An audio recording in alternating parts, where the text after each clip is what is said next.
정청래 대표입니다. 뒤늦게 알려져서 논란이 있는 게 있죠. 집권 여당의 대표가요. 당 초선 의원들을 상대로 한 강연에서 이 김어준 씨가 운영하는 온라인 커뮤니티를 민심의 척도라고 했습니다. 저희가 화면을 준비했는데 먼저 만나볼까요? 김어준 총수 20년 동안 알고 지냈는데 사람을 눈물 나게 하는 근데 이재명 대표한테 실제로 그 얘기를 했습니다. 감옥에 가는 상황을 설정하고 면회 담당을 정했습니다. 그리고 옥중 결제하시라고 어떤 일이 있더라도 공천장에 이재명 당대표 직인이 찍힐 것이다. 정청래 대표가 초선 의원 도ku쇼 때 민주당 지지 성향을 봤을 때 딴지보가 가장 바른 거라. 그 대표가 의원들 교육에서까지 하신 말씀에 대해서 당이 공식적으로 일일이 논평하는 것은 부적절합니다. 국민 앞에서 공개적으로 하신 발언이나 이런 말씀에 대해서는 뭐 그런 논평이나 의미 부여를 또 할 수도 있겠습니다만 그곳에서 하신 말씀에 대해서 전후 맥락을 빼고 그것만 떼어서 제가 말씀드리기가 어렵다는 점을 이해해 주시기 바랍니다. 집권 여당 대표의 발언이에요, 이현정 의원님. 네. 딴지일보 모르시는 분들도 있을 것 같아서 김어준 씨가 운영하는 온라인 커뮤니티 딴지일보가 민심의 척도다. 민주당 지지 성향을 봤을 때 이 발언 어떻게 들으셨어요? 박수현 대변인 꽤 오래 길게 해명을 하시네요. 결국은 좀 곤란하다는 이야기겠죠.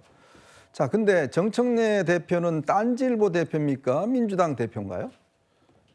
이게 뭐 일반 개별 언론이 여윤일 때는 뭐 이 딴지일보가 민심의 척도다 뭐 이렇게 이야기를 할 수 있을 겁니다. 예. 우리는.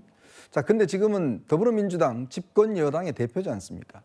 그러면 집권 여당의 대표가 지금 당원들 의원들 교육하면서 야, 딴지일보가 이게 민심이니까 이것만 봐라고 한다 그러면 글쎄 뭐 그동안 해왔던 게 다 그런 식이었는데 과연 이게 기준에 맞을까요?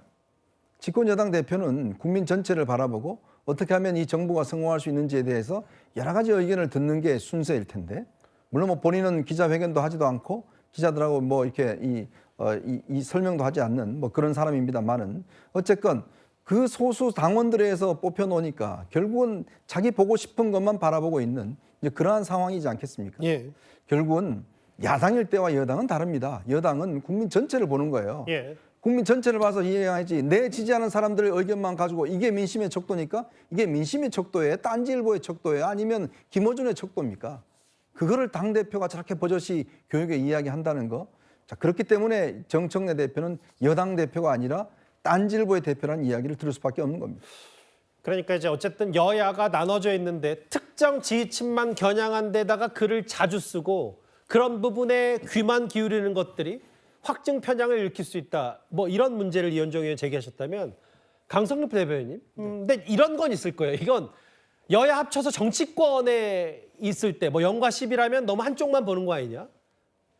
근데 민주당 내부로 봐도 김어준 씨의 저 온라인 커뮤니티를 정청래 대표가 초선 의원들 앞에서 이례적으로 언급한 게 최근에 뭐 명천 갈등이 있고 혹은 뭐 용산 대통령실과 정청래 대표의 엇박자, 뭐 표면적 갈등 이런 부분도 언급이 됐다시피 나는 근본적으로 김어준 씨가 중심이 된 친문들을 안고 가고 뭔가 이재명 대통령을 지지하는 그 개딸과 친명들과는 또 다르다. 당내 내부 투쟁과도 관련 일을 짓는 사람들도 있더라고요.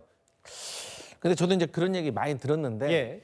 저는 최소한도로 지금 대통령 임기가 이제 뭐 반년도 안 된 이 상황에서는 예. 저는 그냥 호사가들의 말이라고 생각하고 일단 이제 정청래 대표가 이제 딴지일보를 뭐라고 말을 했냐면 예. 민심의 흐름을 보는 하나의 척도라고 한 거예요. 그러니까 이제 저도 정청래 대표가 이 딴지일보라든가 아니면 김어준 씨의 유튜브에 대해서 사실 맹신을 하고 과몰입을 하고 그러면 절대로 안 된다라고 생각합니다. 그러면 저희 민주당도 사실 뭐 전한길 씨 비판할 자격이 없는 거죠. 예. 하지만 분명히 이 지지층의 어떤 당심을 반영하는 척도임은 분명한 것 같아요. 예. 그러니까 그 모든 걸 또 대변할 수는 없지만 예. 왜냐하면 SNS는 대중과 만나는 유일한 창구라고 또 정청래 대표가 말을 했는데 예. 김어준 씨의 이 방송 유튜브에 하루 평균 동시 접속자가 보통 11월만 하더라도 9만 명이 넘고 예. 이슈가 뭐 좀 센 걸 때는 뭐 2, 30만 명이 훌쩍 넘는다고 예. 해요. 그렇기 때문에 아무래도 당 대표로서는 지지자들이 많이 보고 있는 방송에서 예, 예. 어떤 민심이 형성되고 있는가에 대해서는 외면할 수는 없다. 다만 다시 말씀드리지만 과몰입돼서는 안 된다. 이런 말씀 드립니다. 그럼요. 외면하면 안 되죠. 뭐 다양한 얘기 그리고 뭐 특정 지지층이든 일반 시민이든 다 통틀어서 영향력 있는 유튜브라면 누구라도 귀를 기울여야 되는데 근데 이제 과몰입하면 안 된다고 했던 게 왜냐하면 정청래 대표가 하루에 이틀에 한 번 꼴인가요? 10년 동안 1,500건 글을 썼다고 하는 건 아까 강선필 대변인 말씀하셨던 과몰입 수준 정도가 되지 않냐. 평균 이틀에 한 번씩 쓴다. 글쎄요. 집권여당 대표가 특정 온라인 커뮤니티가 민심의 척도다라고 한 발언에 대해서 박수현 대변인도 논평이 부적절하다. 이 얘기까지 저희가 집권여당 대표 얘기를 만나봤습니다.